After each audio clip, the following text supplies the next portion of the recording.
Une statistique semblait sceller le sort d'un petit pays enclavé, sans mer, sans grandes ressources, promis à l'effacement discret.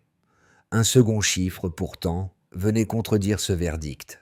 En 3 ans, sous Ibrahim Traoré, 10 projets structurants avaient émergé là où l'on n'attendait presque rien. Pour quiconque suit l'actualité du Burkina Faso, ce renversement interroge. Que vaut vraiment ce basculement quand il change la vie des habitants autant que les graphiques? Et si derrière ces colonnes de données se jouait surtout la preuve qu'un territoire peut réécrire calmement sa trajectoire? Le récit qui s'ouvre ne promet ni miracle ni raccourci. Il expose une méthode où chaque avancée repose sur un choix assumé, celui d'un pays qui décide de construire par lui-même. La promesse centrale, une souveraineté rendue mesurable, crée un levier longtemps considéré hors d'atteinte, car dans un environnement où chaque dépendance extérieure peut devenir une vulnérabilité, nourrir, éclairer, soigner et financer par ses propres moyens devient un avantage décisif. Ce principe simple, mais exigeant, redéfinit les enjeux, la capacité d'un État à transformer des secteurs entiers sans attendre qu'un acteur extérieur dicte la cadence. Le risque, implicite mais réel, tient dans la question de savoir si cette autonomie peut tenir face aux contraintes régionales, au financement incertain et aux pressions diplomatiques. C'est là que se loge le premier micro-hook. Et si la seule sécurité durable résidait dans la maîtrise progressive de ses propres leviers, plutôt que dans la reproduction d'un modèle importé? Cette interrogation ouvre la scène et fixe la hauteur des enjeux, autant politiques qu'opérationnels. La révélation apparaît dès l'ouverture. En 3 années seulement, une chaîne de 18 projets nationaux a pris forme, révélant une progression que même les observateurs les plus optimistes n'avaient pas anticipée. Cette accélération mesurée, plus de 150 villages électrifiés et près de 300 000 habitants concernés, sert de point d'entrée pour comprendre la méthode voulue par Ibrahim Traoré, méthode qui se distingue moins par la vitesse que par la cohérence interne de son séquençage. Ce mini-reveal ramène immédiatement la question soulevée plus tôt. Comment un pays, présenté comme sans marge de manœuvre, a-t-il pu transformer en si peu de temps des secteurs aussi différents que l'énergie, l'eau, la production ou la finance? Pour répondre, il faut revenir au contexte initial, nettement plus contraint qu'il n'y paraît. Le Burkina Faso, enclavé et privé de ressources majeures, dépendait largement de bailleurs extérieurs dont les financements s'amenuisaient. Les domaines essentiels, agriculture, énergie, santé, logement, services financiers, reposaient sur une perfusion structurelle qui fragilisait chaque tentative de planification. La rupture opérée après 2022 ne relève donc pas d'un slogan. Elle découle d'une logique séquentielle dans laquelle chaque chantier nourrit le suivant. L'usine Red Gold Factory transforme une humiliation économique, des tomates pourrissant au bord des routes, en une capacité industrielle gérant 12 000 tonnes par an. Cette base productive appelle immédiatement un second maillon. La route Bobo-Abidjan, financée à 120 millions de dollars, devenue corridor logistique entre les zones agricoles et le littoral ivoirien. À cette architecture, l'énergie fournie par le programme Yellen sert de colonne vertébrale. Plus de 150 villages basculent vers une électricité stable, relançant cours du soir, soins nocturnes et activités locales. Puis vient l'eau, consolidée par le barrage Ziga 2, garantissant continuité sanitaire et stabilité agricole. Enfin, la Birken Bank referme la boucle en rapatriant 60% des dépôts nationaux et en ouvrant 67 agences capables de soutenir la production locale.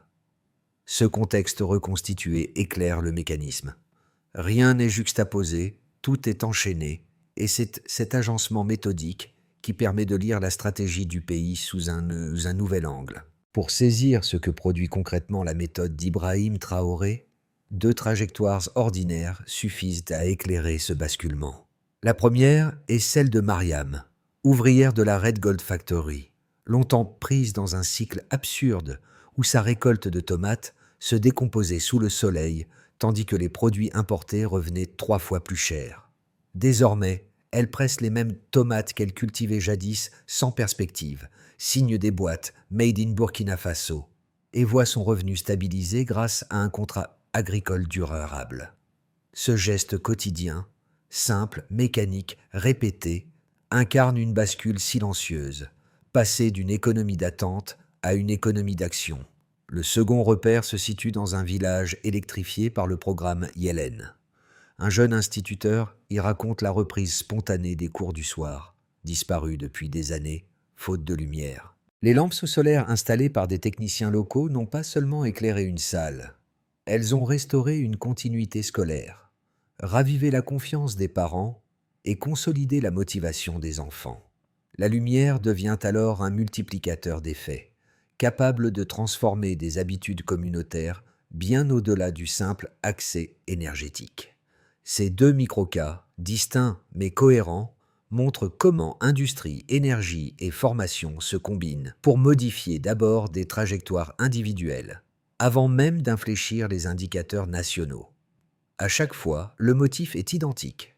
Lorsqu'une infrastructure arrive au bon moment et fonctionne, elle produit un effet immédiat de dignité, de revenu ou d'apprentissage. Ainsi se dessine l'enjeu réel.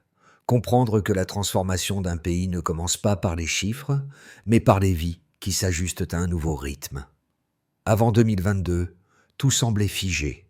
Après 2022, tout s'est mis en mouvement.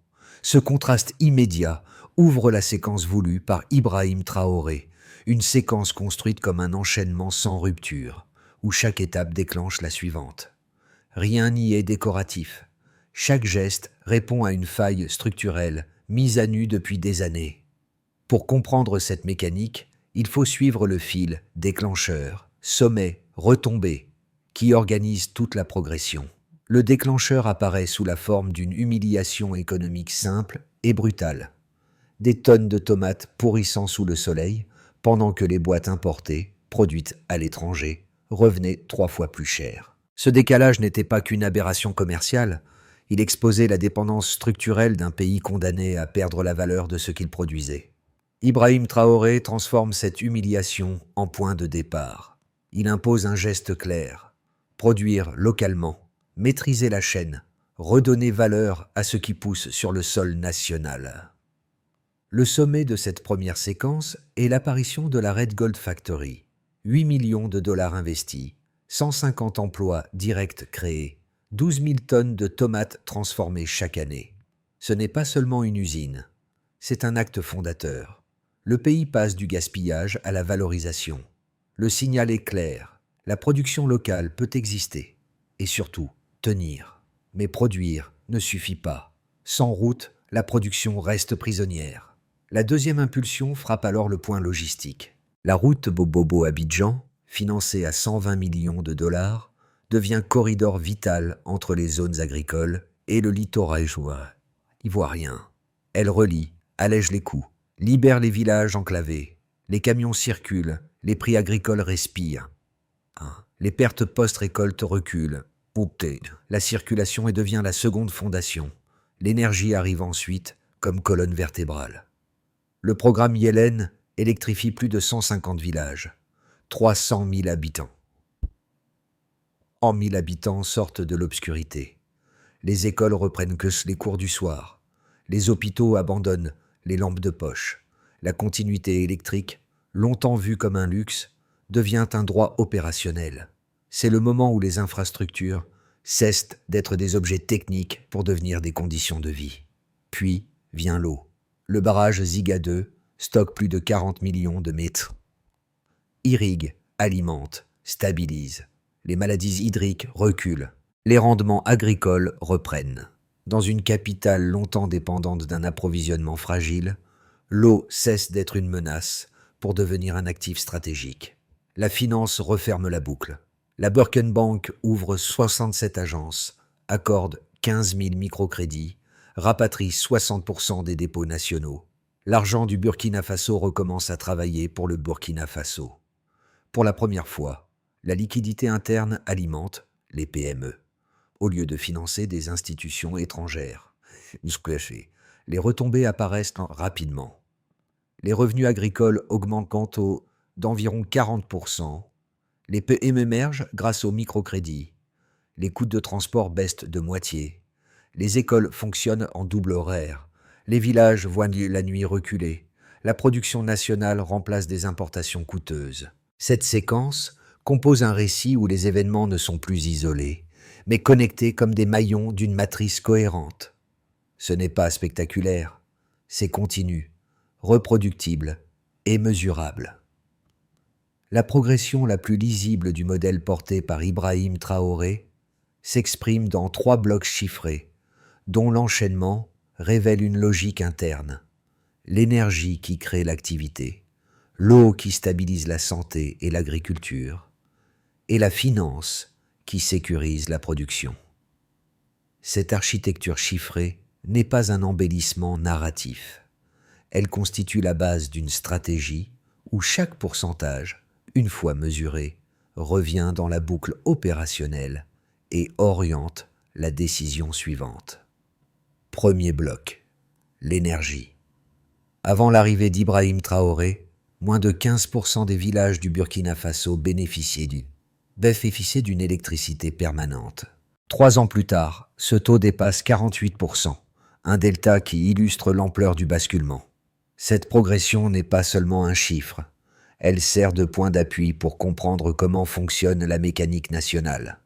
L'électrification fournie par le programme Yellen, plus de 150 villages connectés et environ 300 000 habitants concernés, modifie immédiatement les trajectoires locales.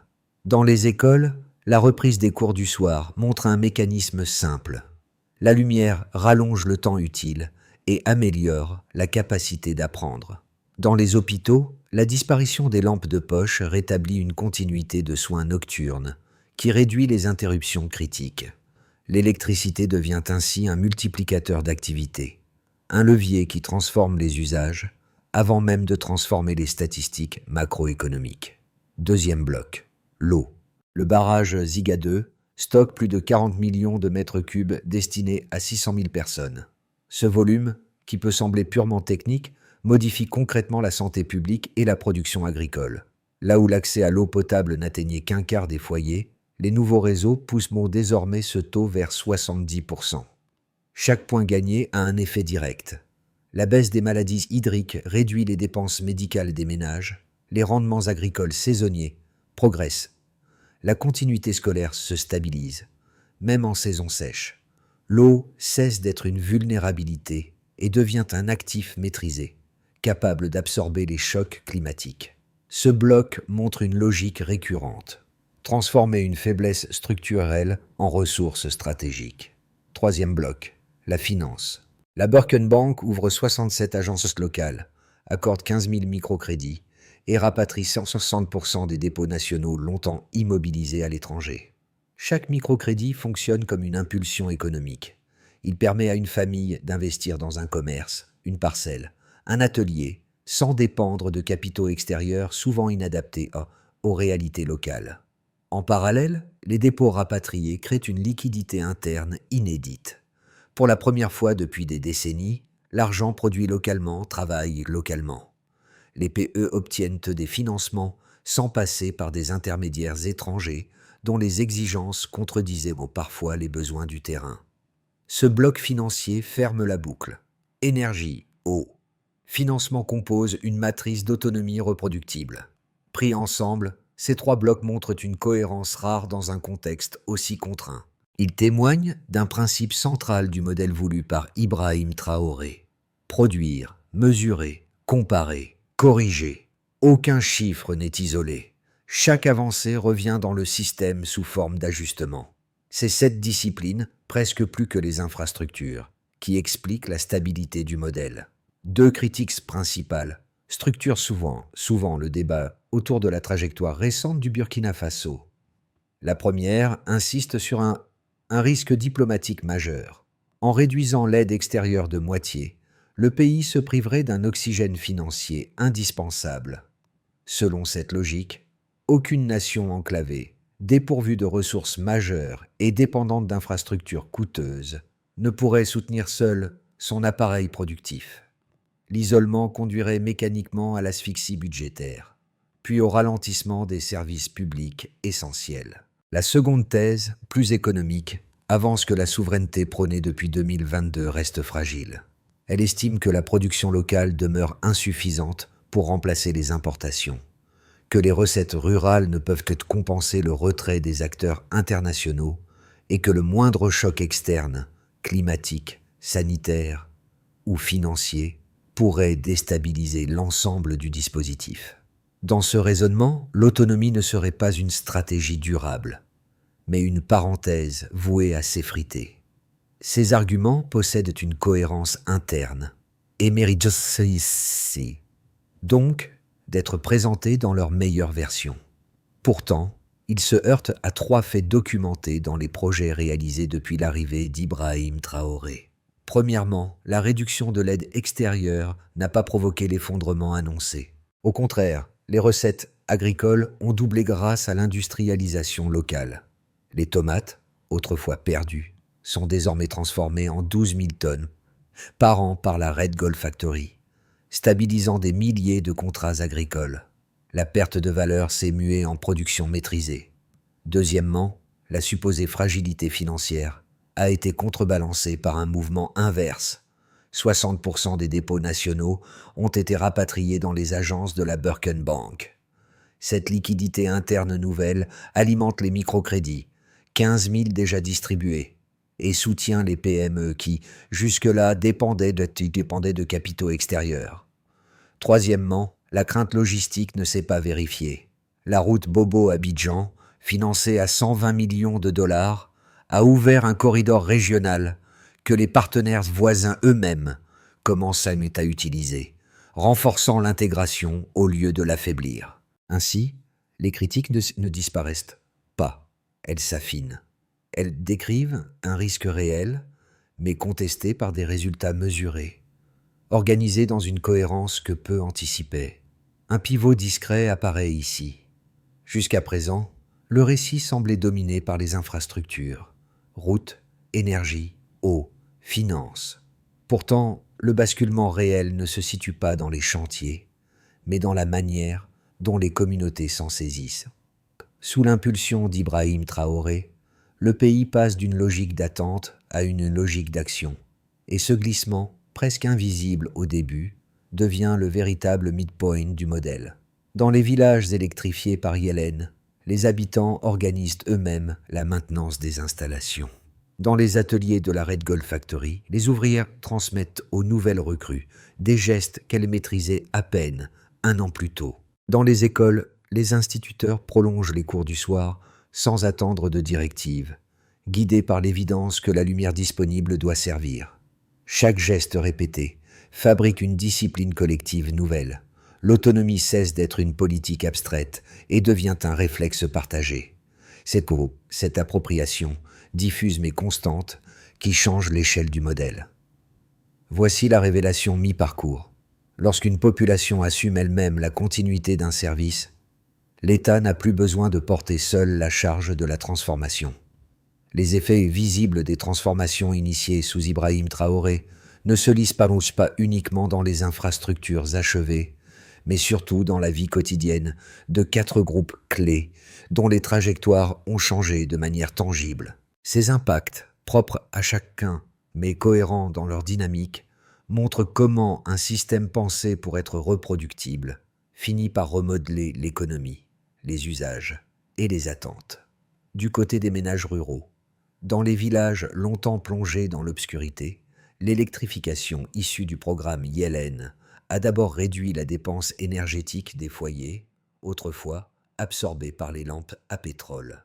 Ce revenu modeste, mais crucial, se réalloue désormais à l'alimentation et à la scolarité. Les cours du soir, redevenus possibles, élèvent le niveau scolaire des enfants et créent une perspective nouvelle pour des familles qui n'en avaient plus. L'accès croissant à l'eau potable portée vers 70% dans plusieurs zones, diminue les maladies hydriques, réduisant les coûts médicaux qui maintenaient les foyers dans une vulnérabilité permanente. La première transformation est donc simple: davantage de stabilité, moins de dépenses imprévues et une capacité inédite à se projeter. Pour les petites entreprises et les commerçants, grâce aux 15 000 microcrédits distribués par la Birken Bank, des milliers de petits commerces ont acquis leur premier capital circulant.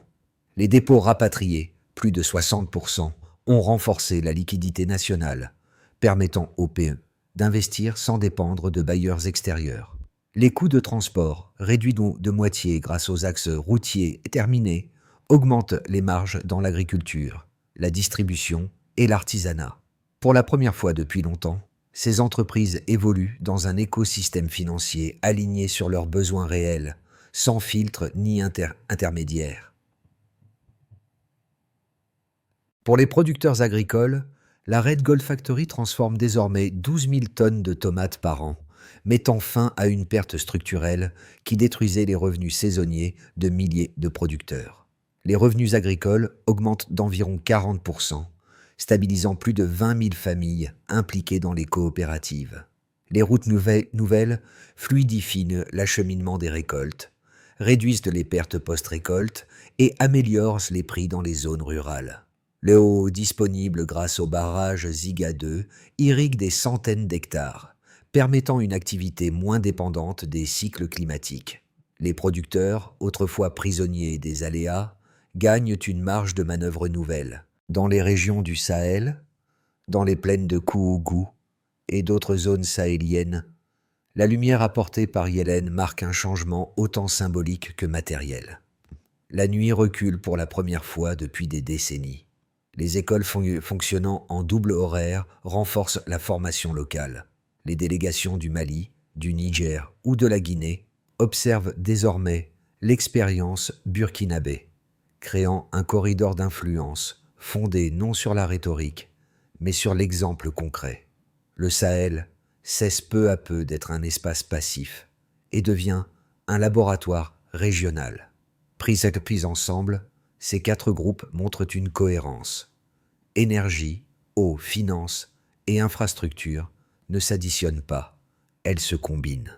Le résultat n'est pas spectaculaire, mais constant, mesurable, durable. Les tendances observées depuis la mise en place des 10 projets structurants permettent d'esquisser 3 trajectoires crédibles pour les 12 prochains mois. Elles ne constituent pas des prophéties, mais des scénarios raisonnés fondés sur les dynamiques déjà mesurables. Chaque trajectoire révèle non pas ce qui va arriver, mais ce qui pourrait émerger selon la discipline budgétaire, la coordination régionale ou les pressions extérieures. Dans une première trajectoire, si la discipline actuelle se maintient, budget ciblé, dette limitée, priorité recentrée sur énergie, eau et finances, la croissance pourrait rester autour de 5%. Les infrastructures déjà installées se stabiliseraient, consolidant la sécurité alimentaire, la continuité des services publics et la capacité opérationnelle des villages électrifiés. La Birken Bank poursuivrait son intégration digitale, fluidifiant l'accès au microcrédit et accélérant la circulation interne des dépôts. Ce scénario repose sur la continuité de la méthode actuelle plutôt que sur une accélération. Dans une perspective plus optimiste, si le Mali et le Niger renforcent la coordination régionale, un corridor économique sahélien pourrait se former, appuyé sur les infrastructures existantes, routes, électrification, eau et microfinance. Les investissements locaux augmenteraient, les productions agricoles auraient des débouchés plus fluides, et la pauvreté pourrait reculer sous les 25%. Plusieurs délégations régionales observant déjà l'expérience burkinabé, ce scénario amplifie une dynamique présente. La diffusion d'un modèle par l'exemple et non par la communication. Il suppose une convergence politique régionale soutenue. Dans un scénario soumis à davantage de pression, en cas de pression extérieure plus forte, restrictions logistiques, tensions commerciales, réduction d'accès à certains marchés, la croissance pourrait glisser vers 2%. L'inflation remonterait, les importations critiques deviendraient plus coûteuses. Toutefois, les infrastructures posées ces dernières années joueraient un rôle d'amortisseur solide. Énergie stable, eau sécurisée, routes fonctionnelles, microcrédits disponibles. Le choc serait réel, mais moins déstabilisant qu'avant 2022, car les bases de l'autonomie réduiraient la vulnérabilité structurelle. Un conseil de lecture pour les 12 mois à venir. L'objectif n'est pas de choisir un scénario, mais d'évaluer les conditions. Si la discipline tient, l'autonomie progresse. Si l'intégration régionale augmente, la croissance s'élargit. Si la pression monte, la résilience interne absorbe une partie du choc. Autrement dit, la question centrale n'est pas « que va-t-il se passer ?», mais « dans quelles conditions le système tient-il le mieux ?» L'expérience burkinabé résonne différemment selon que l'on vive en Afrique de l'Ouest, en Europe ou dans un environnement où les infrastructures essentielles semblent acquises. Pourtant, un même fil conducteur apparaît lorsqu'un pays parvient à réorganiser ses priorités autour de l'énergie, de l'eau, de la finance et de la production. Les effets concrets se manifestent avant les discours. Ce sont ces effets visibles et mesurables qui parlent le plus clairement au public varié. Pour un jeune d'Afrique de l'Ouest, cette trajectoire rappelle qu'un développement centré sur les besoins vitaux n'a rien d'abstrait. L'accès à la lumière rend les heures d'études possibles. L'eau potable réduit les maladies récurrentes et les microcrédits permettent de financer une première activité. Ce modèle montre qu'un progrès local, même modeste, peut produire des résultats rapides et lisibles, sans attendre une impulsion extérieure. Pour un lecteur européen, l'expérience offre une clé de compréhension différente. Un État plus autonome devient un partenaire plus stable. Les villages qui s'éclairent, les écoles qui rallongent les cours et les entreprises rurales qui trouvent enfin un financement constitue des preuves, non des slogans. Ils permettent de lire la région sahélienne, non plus comme un espace en crise permanente, mais comme un ensemble de territoires capables d'avancer par étapes. Pour les observateurs institutionnels, analystes, responsables de programmes, chercheurs, la cohérence des enchaînements apporte une grille d'analyse supplémentaire. La capacité d'un pays à créer un cycle énergie, eau, finance, production révèle comment un modèle peut être reproductible ailleurs. Les données chiffrées montrent un point clé. Un système solide n'a pas besoin d'être spectaculaire pour être durable. Ainsi, quelle que soit la position du lecteur, cette trajectoire ouvre un prisme nouveau sur ce que peut produire une stratégie structurée autour des besoins essentiels.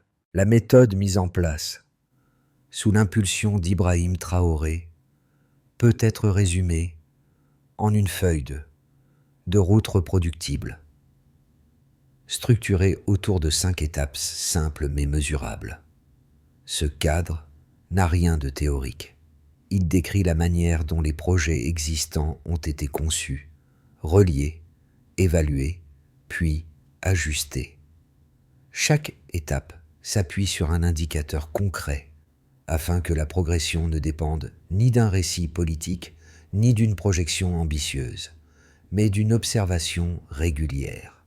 Pour commencer, il s'agit d'identifier les besoins vitaux, énergie, eau, santé, éducation, finance. Les secteurs essentiels forment la base de toute amélioration durable. L'indicateur associé est clair. Le taux de couverture réel, mesuré par zone, permettant de hiérarchiser les urgences sans se disperser. Ensuite, il est essentiel de former localement les techniciens, ingénieurs, ouvriers et personnels communautaires doivent être recrutés et formés dans les zones concernées. L'indicateur, le nombre de personnes certifiées chaque trimestre, visible et vérifiable, garantit la continuité des services. Puis, il faut veiller à relier les projets. Un projet isolé s'essouffle. Un projet connecté en déclenche un autre. L'énergie alimente la production. L'eau stabilise la santé. La finance soutient la logistique. L'indicateur, le pourcentage d'infrastructures effectivement interconnectées.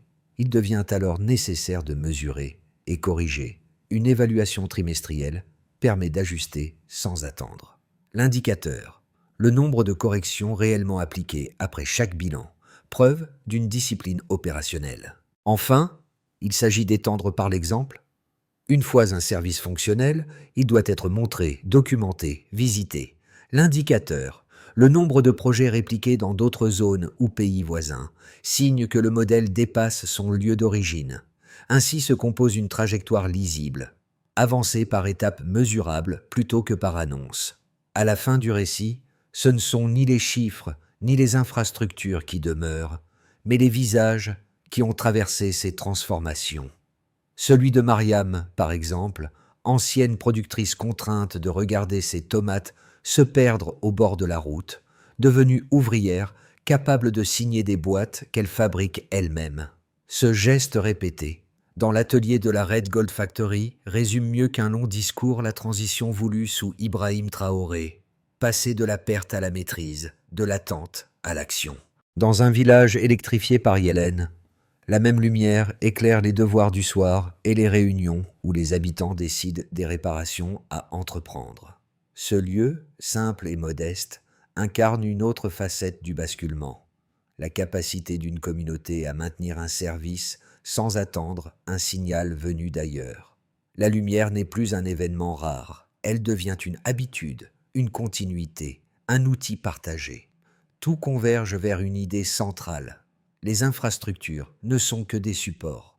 La véritable transformation naît des gestes répétés et qui donnent confiance et permettent à un territoire de se projeter. C'est dans cette cohérence tranquille que se lit la méthode mise en œuvre. Et c'est elle qui, silencieusement, redéfinit l'avenir. Ce parcours ne cherche ni à convaincre par l'emphase, ni à imposer une lecture unique. Il propose simplement un constat. Lorsqu'un pays parvient à stabiliser l'énergie, l'eau, la production et la finance, les effets deviennent visibles avant même que le récit ne s'impose. Les villages qui s'éclairent, les écoles qui prolongent leurs cours, les ateliers qui produisent localement et les commerces qui accèdent enfin à un capital circulant, racontant quelque chose de plus large que la somme des projets. Ce qui reste, finalement, c'est une invitation. Observer les résultats concrets plutôt que les discours, comparer les trajectoires possibles et imaginer ce que des choix similaires pourraient produire ailleurs. Les transformations les plus durables naissent souvent d'actions modestes, répétées, alignées avec les besoins essentiels.